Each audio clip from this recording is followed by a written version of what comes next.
Assalomu alaykum hurmatli ustozlar. Navbatdagi mashg'ulotimizda umumiy o'rta ta'lim maktab o'qituvchisining kasb standarti mavzusini davom ettiramiz hamda bu mavzu asosida tayyorlangan testlardan namunalarni ko'rib chiqamiz. Hurmatli ustozlar, biz oldingi mashg'ulotimizda pedagogning kasb standartini 3 ta sohasi bilan tanishgan edik. O'quv jarayonini rejalashtirish, ta'lim samaradorligini ta'minlash, o'zlashtirishni baholash va qayta aloqani tashkil etish.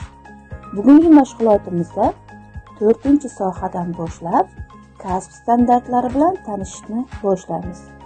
Bu standartimiz tarbiyaviy faoliyatni tashkil etish. Bunda kompetensiya standartlari qanday bo'ladi? O'qituvchi tarbiyaviy faoliyatni ta'lim oluvchilarning rivojlanishiga va ijtimoiy me'yorlar shakllanishiga ko'maklashuvchi turli shakllarda tashkil etadi. Mehnat harakatlari o'quvchilarning ehtiyojlarini inobatga olgan holda rivojlanishiga hissa qo'shadigan ta'lim maqsadlari va vazifalarini belgilaydi. Bolaning emotsional, qadriyatli sohasini rivojlantiradigan vaziyatlar va hodisalarni loyihalashtiradi. Ta'lim muassasasining ustavi va ichki tartib qoidalariga muvofiq o'quvchilar uchun aniq odob-axloq qoidalarini belgilaydi va o'rnatadi.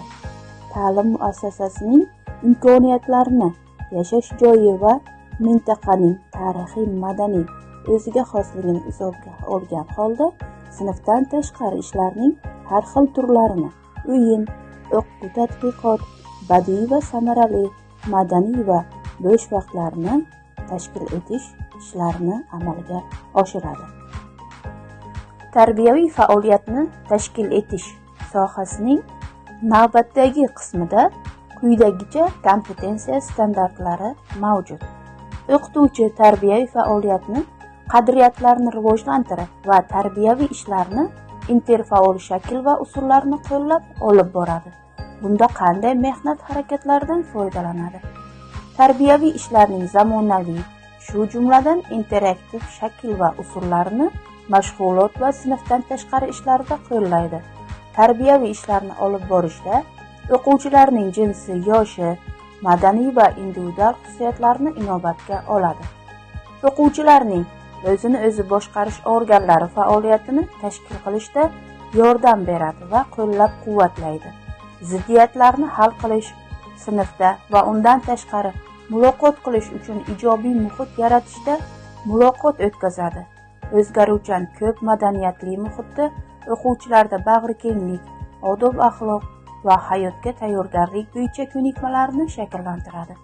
O'quvchilarda kognitiv faollik, mustaqillik, tashabbuskorlik, ijodkorlik, fuqarolik pozitsiyasi, mehnatga layoqati, sog'lom va xavfsiz turmush tarzi madaniyatini rivojlantiradi. Navbatdagi 5-sohamiz xavfsiz rivojlantiruvchi ta'lim muhitini yaratish va ta'minlash. Bunda quyidagicha kompetensiya standarti mavjud. O'qituvchi barcha o'quvchilar uchun psixologik va jismoniy xavfsiz muhitni yaratadi.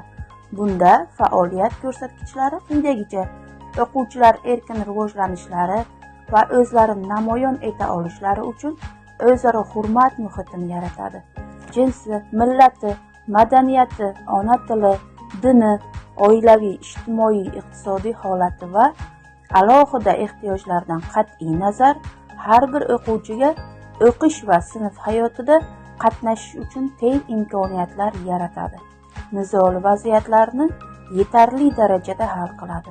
O'quvchilarga xavfsizlik qoidalarini, mazmuni va ularga rioya qilish asoslarini tushunishga va unga rioya qilishga yordam beradi.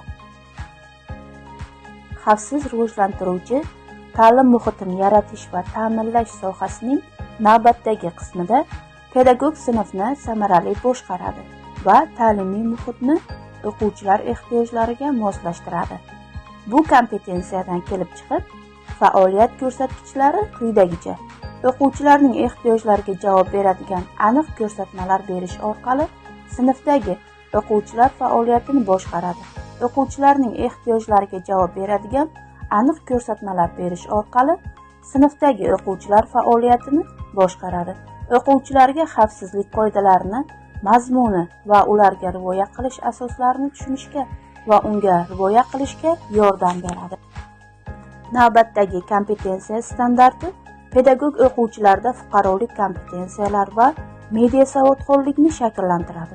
Bunda faoliyat ko'rsatkichi quyidagicha: o'quvchilarda fuqarolik kompetensiyalarni shakllantiradi, o'quvchilarga zamonaviy ommaviy axborot vositalari dunyosida xavfsiz ishlashga yordam beradi. Maktabda nizoli vaziyat yuzaga kelganda, uni xotirjam, real, buzmasdan qarash muhimdir. Nizolarni hal qilishning 3 ta strategiyasi mavjud: arbitraj, muzokaralar, mediatsiya. Bu 3 ta tushuncha juda ham muhim hisoblanadi. Bularni mazmunini o'rganib olish sizga tavsiya qilinadi. Arbitraj nima? Bunday holda o'qituvchi vaziyatni o'rganish asosida qaror qabul qiladigan hakam rolini o'z zimmasiga oladi. U o'quvchilarga qanday qilib yarashish kerakligini, ya'ni kim nima qilish va kelajakda o'zini qanday tutish kerakligini aytadi. Maktabda nizolar bo'lsa, o'qituvchi ko'pincha hakam rolini o'z zimmasiga oladi. Muzokaralar o'qituvchi nizoning sabablarini tushunishga yordam beradi va o'quvchilarga kelishmovchilikni hal qilish yo'llari bo'yicha mustaqil ravishda qaror qabul qilish imkonini beradi. Mediatsiya o'quvchilarni nizoni o'zlari qanday hal qilishni bilmasalar, ular muloqotga xolis yordam beradigan, his-tuyg'ular darajasini pasaytiradigan va yakuniy qarorni qabul qiladigan vositachi yordamida ta'minlanishi mumkin. O'qituvchi vositachi bo'lishi qiyin, chunki vositachi nizoda xolis va befarq bo'lishi kerak. Bu vazifani maktab psixologi yoki nizoga aloqador bo'lmagan boshqa o'qituvchi bajarishi. Navbatdagi 6-sohamiz o'z-o'zini rivojlantirish va kasbiy o'sish. Bunda quyidagicha kompetensiya standarti mavjud. O'qituvchi butun umri mobaynida o'qish muhimligini anglaydi va kasbiy rivojlanish uchun turli imkoniyatlardan foydalanadi. Bunda faoliyat ko'rsatkichlari muntazam ravishda malaka oshirish kurslaridan o'tadi. Seminar va treninglarda, shuningdek kasbiy rivojlanishni ta'minlashga qaratilgan boshqa tadbirlarda qatnashadi. Maqsadi ishni takomillashtirish va tajriba almashishdan iborat bo'lgan maktabning uslubiy kengashlarida qatnashadi. 6-sohamizni 1-qismi bo'yicha bizga qanday test savoli taqdim etilishi mumkin? O'qituvchi muntazam ravishda malaka oshirish kurslarida ishtirok etadi. Bunda o'qituvchi kasb standartining qaysi sohasi bo'yicha faoliyatini amalga oshirdi degan savol beriladigan bo'lsa, albatta siz o'z-o'zini rivojlantirish va kasbiy o'sish sohasini tanlashingiz lozim bo'ladi. O'z-o'zini rivojlantirish va kasbiy o'sishning navbatdagi kompetensiya standarti. O'qituvchi tajriba almashish va o'z kasbiy darajasini oshirish maqsadida hamkasblari bilan hamkorlik qiladi. O'zaro darslarda qatnashadi, ularni tahlil qiladi, undan o'zining kasbiy faoliyatida foydalanadi. O'z tajribasini namoyish etish uchun ochiq darslarni tayyorlaydi va o'tkazadi.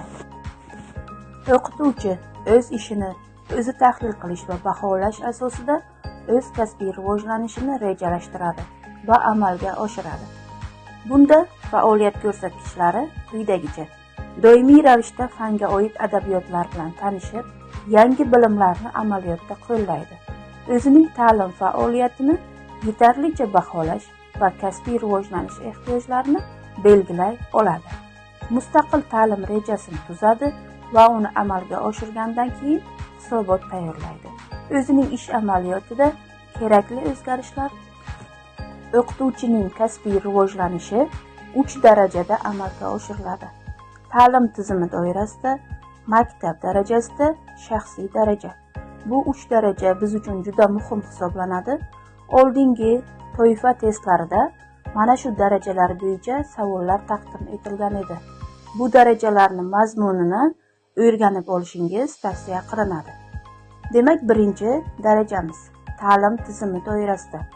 Malaka oshirish tizimida o'qitish, uning natijalariga ko'ra o'qituvchilarning egallab turgan lavozimi va malaka toifasiga muvofiqligini attestatsiyadan o'tkazish tartibi, Xalq ta'limi vazirligi tomonidan o'tkaziladigan turli tanlovlar, seminarlar, konferensiyalarda ishtirok etish.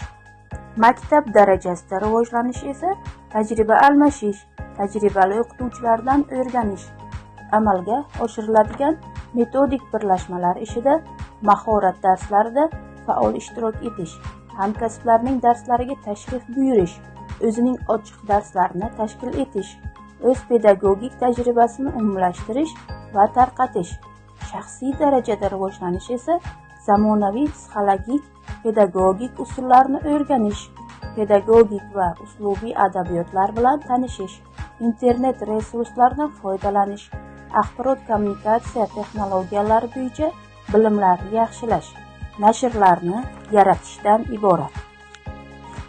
Navbatdagi 7-soha hamkasblar va ta'lim oluvchilarning ota-onalari, ularni o'rnini bosuvchi shaxslar bilan hamkorlik. Bunda quyidagicha kompetensiya standarti mavjud. O'qituvchi bolalar rivojlanishi manfaatida ota-onalarni maktab bilan hamkorlik qilishning turli shakllariga jalb qiladi. Faoliyat ko'rsatkichlari quyidagicha: o'quvchilarning ota-onalarini, ularning o'rnini bosuvchi shaxslarni ta'lim jarayoniga jalb qiladi. O'quvchilarning ota-onalarini, ularni o'rnini bosuvchi shaxslarni sinf va maktab hayotiga jalb qiladi. Navbatdagi kompetensiya standarti: o'qituvchi o'quv-tarbiyaviy masalalarni bajarish maqsadida hamkasblar va mutaxassislar bilan hamkorlik qiladi. Bunda faoliyat ko'rsatkichlari quyidagicha: o'quvchining individual ta'lim trayektoriyasini loyihalashtirish va to'g'irlash uchun o'qituvchilar va boshqa mutaxassislar bilan o'zaro aloqada bo'lib, ta'lim natijalarining barcha turlariga erishish vazifalariga muvofiq ravishda hamkorlik qiladi. Tarbiyaviy muammolarni hal qilishda va o'quvchilarni hayotga tayyorlashda boshqa pedagogik xodimlar va mutaxassislar, jamoat tashkilotlari va bo'limlari bilan hamkorlik qiladi. Biz yuqorida tanishib o'tgan kasb standartlarining sohalari bo'yicha o'rgangan ma'lumotlarimiz asosida tayyorlangan testlardan ayrimlari bilan tanishib chiqamiz. O'qituvchi juda asabiy bo'lib sinfga kirib keldi. Ozgina o'zini bosib olishga ulgurmasdan, bir o'quvchisining onasi unga o'quvchilari ustidan shikoyat qilib keldi. Shunda o'qituvchi o'zini tezda bosib olib, nizoni adolat bilan hal qilishga kirishdi. Muammo hal bo'lgach, ona farzandining bilimi haqida ma'lumotlarni ham olib, kamchiliklari haqida suhbat ham o'tkazdi. O'qituvchi qaysi kasb standarti sohasi bo'yicha faoliyat olib bormoqda? Albatta, hamkasblar, ta'lim oluvchilarning ota-onalari, ularning o'rnini bosuvchi shaxslar bilan hamkorlik. Biz bu sohani yuqorida siz bilan birga o'rganib chiqqan edik. O'qituvchi o'quvchilarning psixologiyasini yaxshilab o'rganib chiqish uchun psixologik adabiyotlar bilan tanishib boradi. Bu jarayonda o'qituvchi kasbiy rivojlanishning qaysi darajasida faoliyat yuritmoqda? Albatta, shaxsiy darajada. Hurmatli ustozlar, siz test topshiriqlarining to'liq varianti bilan xohlagan vaqtda tanishib chiqishingiz mumkin. Biz sizga yaqinda ishtirok etadigan attestatsiya jarayonlarida omad tilaymiz. Avvalambor o'zingizga ishoning. Biz sizga ishonamiz. E'tiboringiz uchun rahmat.